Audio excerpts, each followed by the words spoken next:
მაგნიტურეზონანსული ტომოგრაფია MRI თანამედროვე უმტკინელო და არაინვაზიური რადიოლოგიური კვლევის ყველაზე ინფორმატიული მეთოდია, რომელიც ორგანიზმის შიდა სტრუქტურების დეტალურ სამ განზომილებიან გამოსახულებას იძლევა.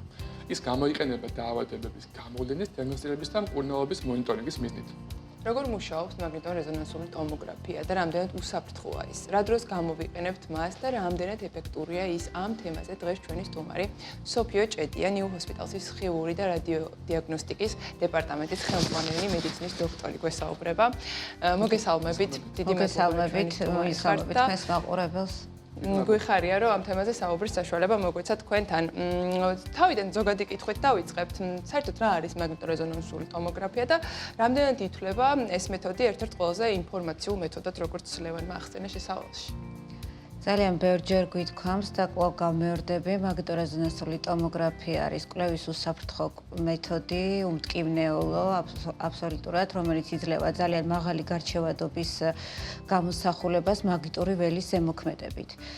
ეს არის ექიმის თვალები, პრაქტიკულად, რომელიც ორგანის შიგნიდან ხედავს და აფასებს ანატომიურ სტრუქტურებს, როგორც ნორმას, ისე ნორმიდან გადახრას უჯრედულ დონეზე. რა ტიპის დაავადებებში გამოიყენება ეს ყველაზე ხშირად? და აქ მინდა ასევე შევეხოთ მნიშვნელოვან ფაქტს, რომ არსებობს სხვადასხვა ფორმა MRI აპარატების და ისინი გამოიყენება სხვადასხვა დროს ასევე. კი, რა თქმა უნდა, არსებობს სხვადასხვა ტესლა, მაგნიტორეზონანსული ტომოგრაფები, გამოიყენება სხვადასხვა დროს, ინფორმაციას გვაძლევს ძალიან მაღალ ტექნოლოგიურს, ანუ ეს არის მაღალტექნოლოგიური კვლევის მეთოდები, რომელიც აფასებს პათოლოგიურ კერას, მის ლოკალიზაციას, გავრცელებას და აწვდის კლინიცისტ ექიმს ძალიან მაღალი დონის დასკვნას ინფორმაციას პათოლოგიის შესახებ, რომელიც ძალიან მნიშვნელოვანია დიაგნოსტიკის, დაავადების მართვაში და მკურნალობის ტაქტიკის განსაზღვრისთვის. რა ტიპის დაავადებებია საუბარი? ანუ ეს არის, ჩვენ ვაკეთებთ მაგნიტორეზონანსულ ტომოგრაფიას თავის ტვინზე, ხერხემალზე, სახსრებზე, რბილ-ქსოვილებზე, გულსისძალთა სისტემებზე, ასევე მუცლის და მცირე მეჯისხლის ორგანოებზე, ანუ ცალკეულ ორგანოებზე და ორგანოთა სისტემებზეც და ასევე მთლიან სხეულზე. დროის მოკლე მონაკვეთში შეგვიძლია იმ მთლიან სხეულზე სრულყოფილი ინფორმაციის მიღება. რა არის ხოლმე რეკომენდირებული, რომ ჩაიტაროს პაციენტმა ეს კვლევა? რეკომენდებულია სკრინინგის მიზნით, ეს არის წელიწადში ერთხელ აბსოლუტურად უსაფრთხოა, რომ ჩვენ ვიცოდეთ ჩვენი ორგანიზმის მდგომარეობის შესახებ ინფორმაცია გქონდეს. ასევე ანევრიზმის გამორიცხვის მიზნით თავის ტვინის, რომელიც შეიძლება ადამიანმა მთელი ცხოვრება იცხოვროს და ვერ არ იცოდეს, რომ მას ეს ანევრიზმა აქვს თავის ტვინის სისხლძარღვებში, არტერიებში, ეს უკონტრასტოდ საერთოდ უმტკივნეულოდ, უსაფრთხოდ შეიძლება ამაზე ინფორმაციის მიღება 5 წუთის განმავლობაში და აი თითეული, ვთქვათ, ექიმის დანიშნულებით ასევე, როცა ვთქვათ, პათოლოგი რაღაცა სიმპტომები აქვს პაციენტს და უნდა გამორიცხვა რაღაც პათოლოგიის კლინიცისტ ექიმს. უსაფრთხოება ახსენეთ და აქ მინდა კითხვა დაგესვათ, რომელიც მე ხშირად ხდება ჩემ პრაქტიკაში, რომ პაციენტებს გქონიათ, რომ ეს იგივე კვლევა არის კატე და არის შიში დასხივების და ამის გვერდითი ეფექტების. ძალიან ბევრი მითი არსებობს მაგნიტორეზონანსული ტომოგრაფიის შესახებ, რომელიც ნამდვილად რეალობასთან კავშირი მას არ აქვს. არ არის აქ გამოსხივება კომპიუტერულ ტომოგრაფიას, რაც აქვს ვთქვათ დასხივება და მისი გვერდითი ეფექტი ეს არის. მაგნიტორეზონანსული ტომოგრაფიას დღემდე არც ერთი სტატია არ დადებულა, რომ ის რაღაც ცუდ გავლენას ახდენდეს ორგანიზმზე.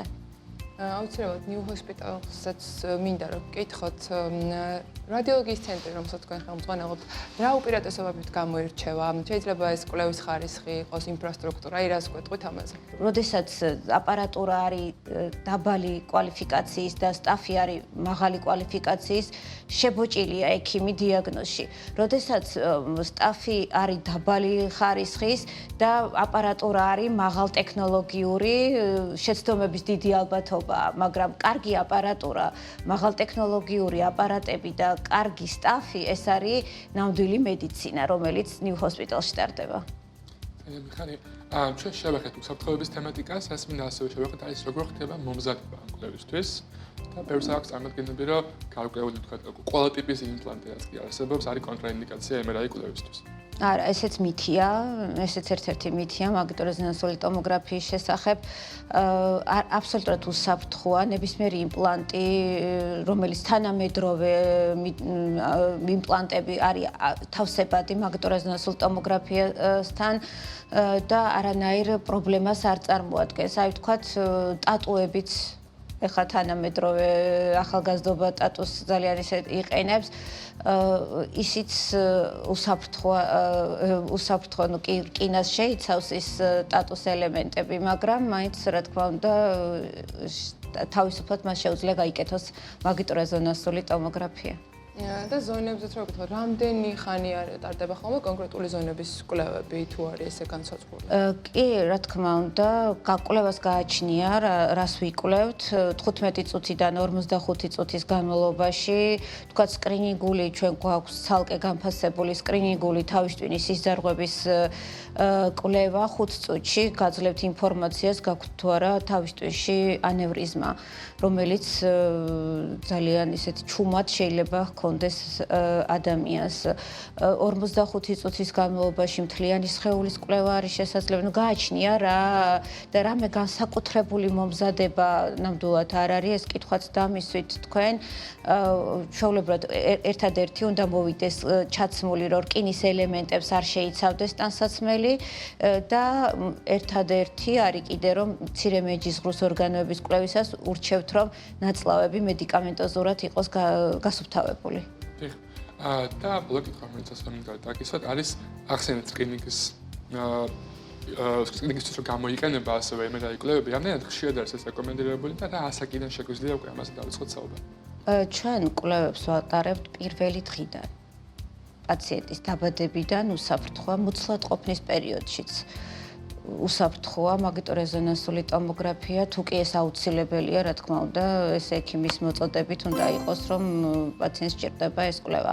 წელიწადში ერთხელ არანაირ პრობლემას და წელიწადში ორჯერაც არ წარმოადგენს სკრინინგის მიზნით გავიკეთოთ ჩვენ მაგნიტურეზონანსული ტომოგრაფია და მივიღოთ სრულყოფილი ინფორმაცია საკუთარი ორგანიზმის შესახებ. დიახ, უმეტესად მადლობა, რომ ამ თემაზე გვესაუბრეთ. ძალიან დიდი მადლობა, დაგემშვიდობებით.